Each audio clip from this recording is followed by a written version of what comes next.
Good afternoon. Chapter 7, Government Policy and International Trade. Our learning objectives today, 1, identify the policy instruments used by governments to influence international trade flows. 2, understand why governments sometimes intervene in international trade. 3, summarize and explain the arguments against strategic trade policy.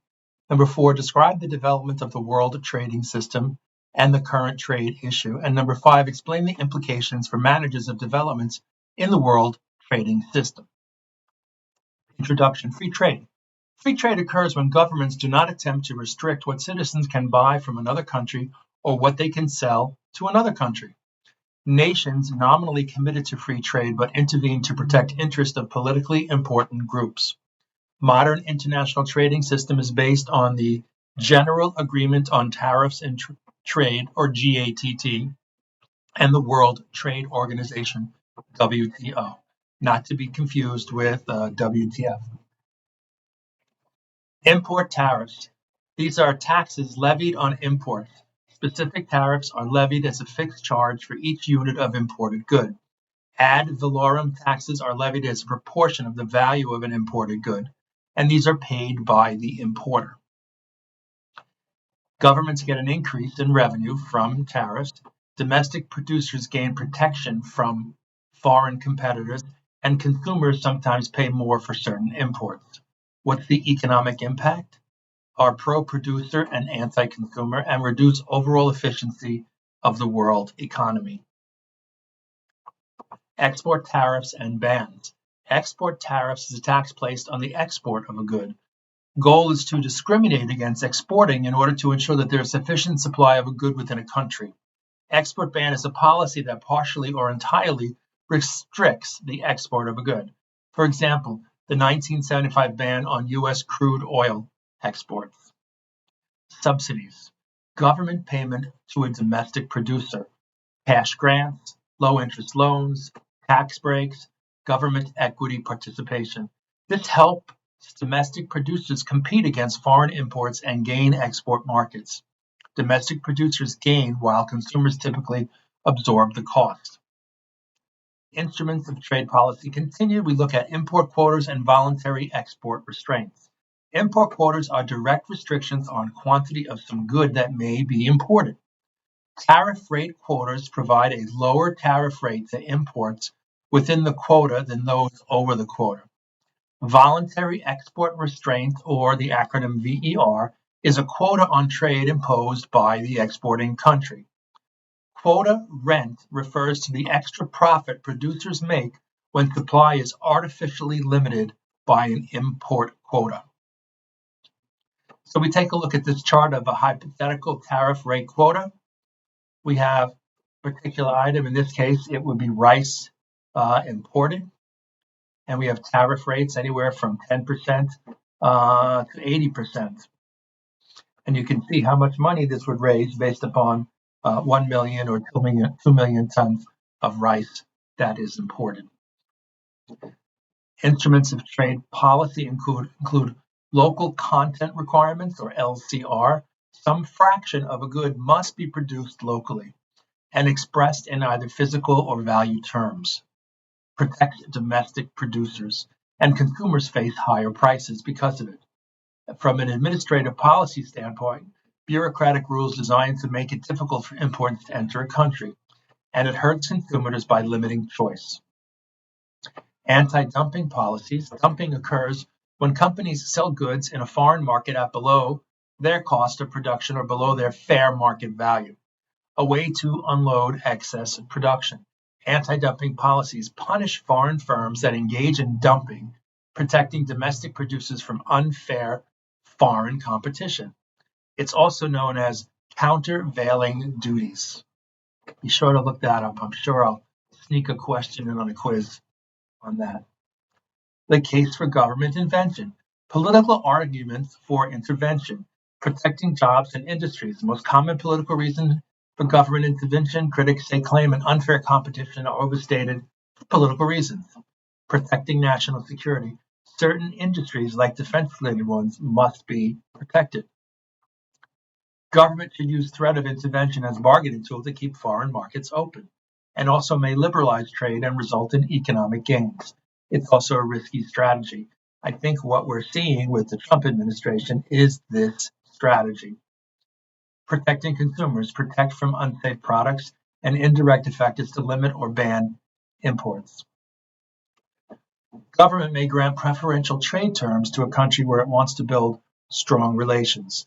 Also, protecting human rights. Government trade policy used to improve human rights policies of trading partners. For example, apartheid in South Africa.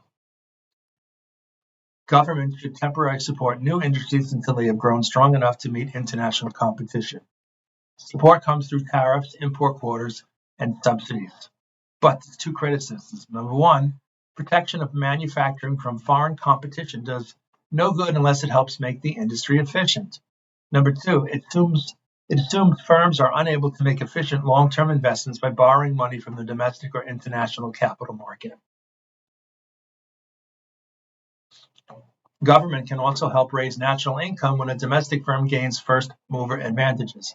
It might pay for a government to intervene in an industry by helping domestic firms overcome the barriers to entry created by foreign firms that have already reaped first-mover advantages.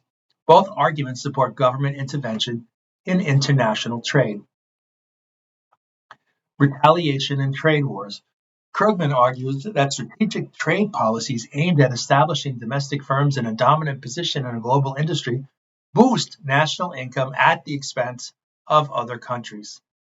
And it will probably provoke retaliation and also help establish anti-dumping policies and rules that minimize trade distorting subsidiaries. Domestic policies.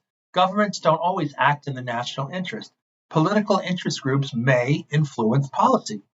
Krugman concludes that strategic trade policy is almost certainly to be captured by special interest groups, which will distort it to their own ends. Strong economic argument for unrestricted trade. Governments unwilling to unilaterally lower trade barriers for fear others might not follow suit. And then you have the GATT and the WTO. From Smith to the Great Depression, the case for free trade dates to late 18th century work of Adam Smith and David Ricardo, first embraced by Great Britain in 1846. Corn laws. Major trading partners did not reciprocate in free trade. Smoot-Hawley Act created a wall of tariff barriers against imports into the United States. So from 1947 to 79, GATT, trade liberalization and economic growth. Following the Great Depression, the U.S. embraced free trade. GATT was a multilateral agreement designed to liberalize trade by eliminating tariffs, subsidies, import quotas, etc. Tariff reduction was spread over 8 rounds with great success. 1980 to 1993 is called Protectionist Trends and 3 reasons for increased protectionism. Japan's perceived protectionist or neo-mercantilist policies created intense political pressures in other countries, persistent trade deficits in the United States and resulting unemployment, and also the use of non-tariff barriers increased. They're also known as VERs. The Uruguay Round and the World Trade Organization. The Uruguay Round sought to extend GATT rules to cover trade and services, also to develop rules on intellectual property, reduce agricultural subsidiaries, and strengthen GATT's monitoring and enforcement. The World Trade Organization encompasses GATT and 2 other groups, General Agreement on Trade and Services, and Agreement on Trade-related aspects of intellectual property rights. GATT's and TRIPS, by the way. WTO experience to date. By 2021, 164 members accounting for 98% of world trade. Strong early start, but since late 1990s, unable to get agreements to further reduce barriers. Limited protectionism returned following global financial crisis of 2008 to 2009. The Brexit vote and election of Donald Trump also suggest a move towards greater protectionism. WTO experience to date continued. WTO as a global police. Enforcement mechanisms appear to have a positive effect, and countries involved have mostly adopted WTO's recommendations. Expanded trade agreements, global telecommunication and financial service industries, and foreign direct investment. The current agenda of the WTO focuses on the rise of anti-dumping policies, the high level of protectionism in agriculture, the lack of strong protection for intellectual property rights in many nations, and lastly, continued high tariffs on non-agricultural goods and services in many countries. Anti-dumping actions. Vague definition of what constitutes dumping. Many countries exploit this loophole. Concentrated in certain sectors, metals, industries, chemicals, plastics, and machinery and electrical equipment.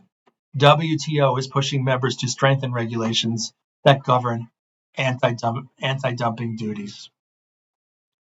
Protectionism in agriculture.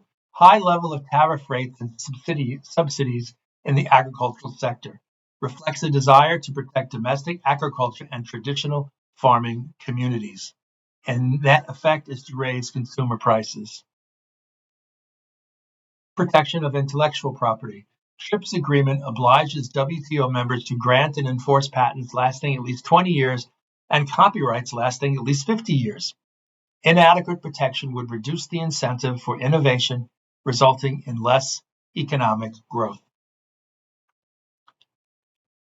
WTO unresolved issues and the Doha round continued. Market access for non-agricultural goods and services. Most developed nations have average tariff rates of under 4% of value. Certain imports still have high tariffs, which limits market access and economic growth. Tariffs higher on services than industrial goods. And the WTO goal is to reduce tariff rates to zero. A new round of talks in Doha have been ongoing since 2001. They're currently stalled.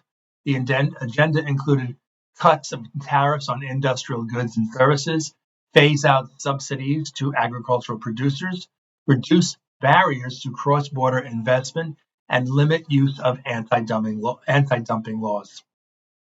Multilateral and bilateral trade agreements, reciprocal trade agreements between two or more partners. It was created in response to the failed Doha round progress and designed to capture gain from trade beyond WTO treaties. The world trade system is under threat. Two events challenge belief in global consensus to embrace free trade and lower barriers to cross-border flow for goods and services. Number one, the British withdrawal from the European Union, and number two, election of Donald Trump to U.S. president. Britain is still committed to free trade. The U.S. position is unclear. Well, I can tell you what the U.S. position is. The U.S. position is all for free trade, but they also want fair trade.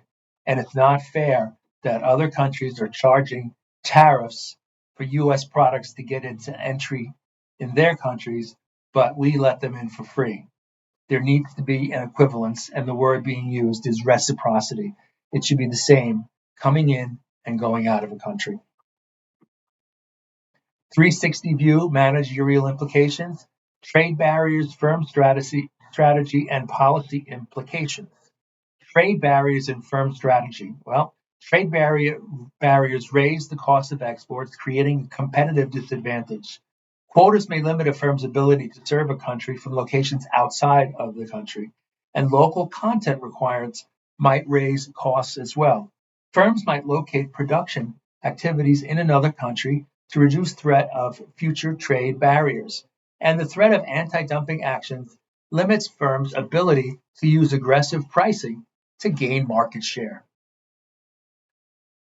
Policy implications, 3 drawbacks to government intervention. 1, it tends to protect the inefficient rather than help firms become efficient global competitors. Number 2, might invite retaliation and trigger a trade war. Does this sound familiar? Unlikely to be well executed given the opportunity for it to be captured by special interest groups. Okay, I thank you for listening. Have a good day.